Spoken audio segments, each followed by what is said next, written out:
اپنی سوچ اور الفاظ تبدیل کریں۔ یہ ایک بہت ہی خوبصورت بات ہے۔ جیسی ہماری سوچ ہوگی نا، ہماری زبان سے ویسے الفاظ نکلیں گے، اور ہماری زبان سے جیسے الفاظ نکلیں گے ویسے ہی ہماری پرسنالٹی ہوگی۔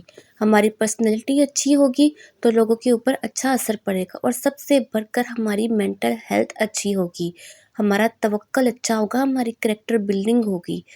اور اگر ہماری زبان بری ہوگی، ہمارے الفاظ کا چناؤ ٹھیک نہیں ہوگا، تو اس کا خسارہ ہماری مینٹل ہیلتھ پہ ہی ہوگا۔ سب سے پہلے تو کیمرے کی آنکھ آپ کو دیکھ رہی ہے، یہ ایک ایسا جملہ ہے، یہ سب کو الرٹ کر دیتا ہے۔ یہ ایک الرٹ سائن ہوتا ہے، ہر کوئی اچھے سے بیہیو کرنے لگ جاتا ہے، وہ چیزیں جو منع ہوتی ہیں وہ نہیں کرتا، اور جو چیزیں جائز ہوتی ہیں وہ کرتا ہے۔ اگر ہم یہ سوچیں کہ کیمرے کی آنکھ نہیں بلکہ اللہ ہمیں دیکھ رہا ہے، اللہ تو ہر وقت ہمیں دیکھ رہا ہے، تو پھر ہمیں اپنے اعمال اچھے کرنے چاہیے۔ جو اس نے کرنے کا حکم دیا ہے ہم وہ اعمال کریں، اور جن اعمال سے اس نے منع کیا ہے ہم ان سے بچیں۔ دوسرا جملہ جو ہم اکثر سنتے ہیں، دیواروں کے بھی کان ہوتے ہیں، تو ہم ایسے کیوں نہیں بول سکتے کہ اللہ ہر بات سننے والا ہے؟ جب ہمیں اس چیز کا پتہ ہوگا کہ ہم نے مرنا ہے، اور مرنے کے بعد ہم نے اللہ کے سامنے پیش ہو کے ہم نے حساب کتاب دینا ہے، ہم نے اس کے سامنے اپنا سارا چٹا کٹا جو بھی ہم لوگوں نے کیا ہے وہ سب کھل کے رہ جائے گا، نہ ہماری زبان ہمارا ساتھ دے گی، نہ ہماری آنکھیں، نہ ہمارے کان، نہ ہمارے ہاتھ، ایک ایک چیز گواہی دے رہی ہوگی۔ تو ہم اس منظر کو یاد کرتے ہوئے اپنی سوچ ایسی کیوں نہیں بنا لیتے کہ اللہ ہماری ہر بات سن رہا ہے؟ تو ہم اپنے منہ سے وہ الفاظ نکالیں جو جائز ہوں، جس سے کسی کا دل نہ دکھے۔ تیسری چیز، کماؤ گے نہیں تو کھاؤ گے کہاں سے؟ یہ اکثر سننے کو ملتا ہے، اور یہ بے روزگار لوگ جو ہوتے ہیں نا، یہ ان کو بہت سی باتیں سنائی جاتی ہیں اس قسم کی۔ اور جو نوجوان نسل ہے وہ تو عموماً آج کا جو دور چل رہا ہے، ہر نوجوان نے یہ جملہ سنا ہی ہوگا کہ کماؤ گے نہیں تو کھاؤ گے کہاں سے۔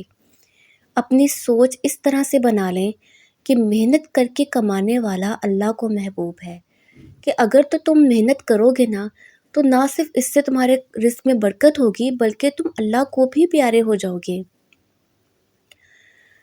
اگلی جو بات ہے وہ ہے چھوٹا خاندان زندگی آسان۔ آج کل بی پلاننگ جو کر رہے ہوتے ہیں لوگ، فیملی پلاننگ، تو اس کے اندر یہ چیز بہت سننے کو آتی ہے کہ بھئی چھوٹا خاندان ہوگا زندگی آسان ہوگی، خرچے وغیرہ اٹھا لیں گے، ہم یہ کر لیں گے، ہم وہ کر لیں۔ ہمارا جو کنسیپٹ ہوتا ہے نا، ہمارا جو فوکس ہوتا ہے وہ اس چیز پہ ہوتا ہے کہ ہم کرنے والے ہیں، جبکہ ایسا کچھ نہیں ہوتا۔ کرنے والی تو اللہ تعالیٰ کی ذات ہے، اللہ تعالیٰ ہی ہم سب کو رزق دیتا ہے۔ تو ہم اپنی سوچ کو اس طرح سے کیوں نہیں کر لیتے کہ توکل، صبر، قناعت اور اللہ کے چاہنے سے زندگی آسان ہو جاتی ہے۔ جب ہمیں توکل ہوگا نا اللہ تعالیٰ کی ذات کے اوپر کہ وہی نوازنے والا ہے، وہی سنوارنے والا ہے، تو ہمارے اندر مضبوطی آئے گی، ہمارا جو صبر کا لیول ہوگا وہ اپر لیول پہ ہوگا، ہمارے اندر قناعت آئے گی، ہم لوگ اچھے سے خرچ کرنا جانتے ہوں گے، اور ہم اس چیز پہ بھی بھروسہ رکھتے ہیں کہ اللہ تعالیٰ کے چاہنے والوں کی زندگی آسان ہی ہوتی ہے۔ اس کے بعد جو جملہ سننے میں آتا ہے، پیسہ ہے تو سب کچھ ہے۔ یہ آج کا مشہور جملہ ہے، یہ ایسا جملہ ہے، یہ ہر گھر میں بولا جاتا ہے کہ پیسہ ہے تو سب کچھ ہے بھی ایسا ہی، پیسہ تو ہونا چاہیے، لیکن ہم اپنی سوچ کو ایسے بنا لیں کہ ایمان ہے تو سب کچھ ہے۔ پیسے کے پیچھے اتنا نہ بھاگو کہ آپ کا ایمان ہی ڈگمگا جائے، زیادہ پیسہ دیکھ کے آپ کا ایمان بگڑ نہ جائے، اتنا ہی کماؤ جتنا سنبھال سکو۔ اگلی جو بات ہے وہ ہے پیسے سے سارے کام بنتے ہیں، یعنی کہ رشوت آج کل اتنی عام ہو چکی ہے کہ پیسہ دے کے انسان کچھ بھی کروا سکتا ہے، اپنے آپ کو نعوذ باللہ شہنشاہ بادشاہ سمجھنے لگ جاتا ہے۔ تو ایسا ہی ہے کہ پیسے سے سارے کام بنتے ہیں۔ ہم اپنی سوچ کو چینج کیوں نہیں کر لیتے کہ اللہ کے چاہنے سے کام بنتے اور بگڑتے ہیں؟ جب ہم نماز پڑھ کے اللہ سے مدد مانگیں گے نا، کہتے ہیں کہ اگر جوتے کا تسمہ بھی ٹوٹ جائے تو اللہ تعالیٰ سے مدد مانگو، تو جب ہم اللہ تعالیٰ سے مدد مانگیں گے نا تو خود بخود ہی ہمارے کام بننے لگ جائیں گے، اور پھر جو لوگ کمانے لگ جاتے ہیں نا، ان کے منہ سے یہ جملہ بڑا نکلتا ہے کہ میں اکیلا اپنے گھر کو چلا رہا ہوں۔ بھئی تم کیسے چلا رہے ہو؟ نہ تو تم رازق ہو، نہ تو تمہارے اندر کوئی کوالٹی ہے۔ اللہ تعالیٰ نے تمہیں ذریعہ بنایا ہے کہ تم اس قابل ہو کہ تم گھر کو چلا سکو۔ تو اپنی سوچ کو چینج کریں اور ایسے کہیں کہ مجھے اور میرے گھر والوں کو اللہ اپنی قدرت سے چلا رہا ہے۔ اللہ تعالیٰ نے ہر بندے کا رزق لکھا ہے، اور جو دانہ آپ کا جہاں لکھا ہے نا، وہیں جا کے ہی آپ کو کھانا ہے۔ اللہ تعالیٰ ایسے ایسے پہنچاتا ہے نا اس مقام پہ کہ آپ حیران رہ جاتے ہیں کہ بھئی یہاں پہ میرا آنا کیسا ہوا۔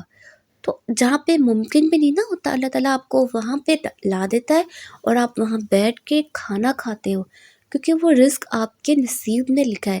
جو مہمان ہمارے گھر میں آتے ہیں وہ اپنا لے کے آتے ہیں، اسی طرح جب کوئی بچہ پیدا ہوتا ہے تب وہ اپنا رزق ساتھ لے کے آتا ہے۔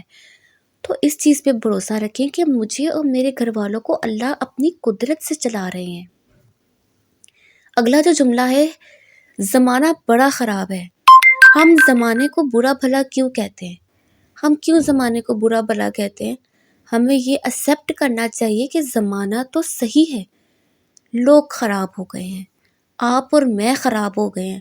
ہم نے وہ بات ہے ہی نہیں جو پہلے زمانے کے لوگوں میں ہوتی تھی، ہمارے ایمان میں وہ مضبوطی ہے ہی نہیں۔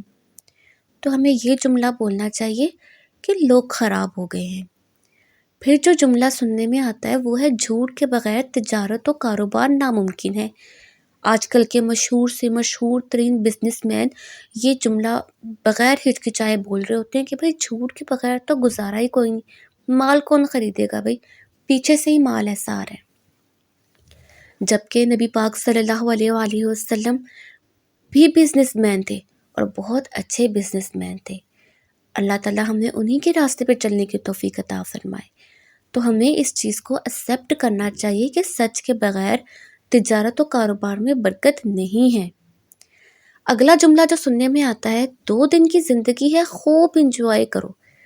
2 دن کی زندگی، یہ 2 دن کی زندگی کا جب ہمیں آخرت میں قبر میں حساب دینا ہوگا نا، کہ کس کا ہم نے دل دکھایا ہے، کس کو ہم نے تنگ کیا ہے، کس کو ہم نے پریشان کیا ہے، ہمارے کندھوں پہ جو بوجھ ہوں گے نا گناہوں کے، وہ ہماری آخرت جو ابدی زندگی ہے، تو اس میں تو ہم لوگ پھنس کے رہ جائیں گے۔ تو ہمیں یہ کہنا چاہیے کہ 2 دن کی زندگی ہے، اللہ کی ناراضگی والے اعمال سے بچو، ہمیں اپنے اوپر فوکس کرنا چاہیے۔ تو جی یہ تھی میری آج کی ویڈیو کہ اپنی سوچ اور اپنے الفاظ تبدیل کریں، خود کو اللہ کے حوالے کریں۔ ویڈیو پسند آنے پہ میری ویڈیو کو لائک کریں، شیئر کریں اور میرے چینل کو